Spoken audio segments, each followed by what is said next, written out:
नमस्कार. Smith holistic healing सेंटरमध्ये मी स्मिता कुलकर्णी आपलं स्वागत करते आहे. सिम्बॉल्सबद्दल आपण जाणून घेतो आहोत.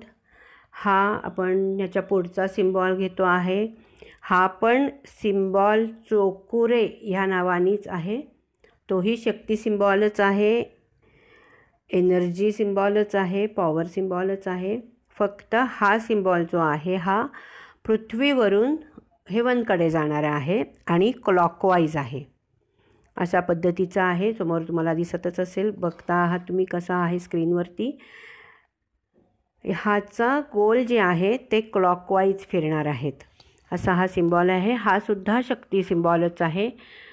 क्लॉकवाईज आणि अँटी क्लॉकवाईज असे दोन प्रकारचे सिम्बॉल्स आहेत. आपल्यासाठी आपण अँटी क्लॉकवाईजच जास्ती वापरतो. हा क्लॉकवाईज सिम्बॉलही आपण कशासाठी वापरायचा आहे त्याचा आपण नंतरच्या पुढच्या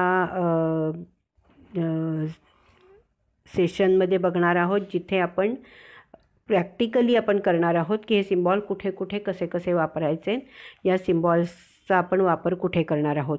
फक्त आत्ता सिम्बॉल हा कसा काढायचा आहे तो समजून घ्यायचा आहे आणि त्याची प्रॅक्टिस वहीवरती करायची आहे. एकदा काढायचा आहे आणि तीनदा म्हणायचा आहे. एकदा सिम्बॉल वहीत काढला की तीनदा म्हणायचा आहे. चोकुरे चोकुरे चोकुरे.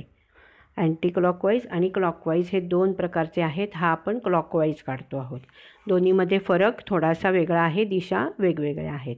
असा हा चोकुरे चोकुरे चोकुरे हाही शक्ती स्वरूपच आहे. ओम शांती, ओम शांती, ओम साईराम.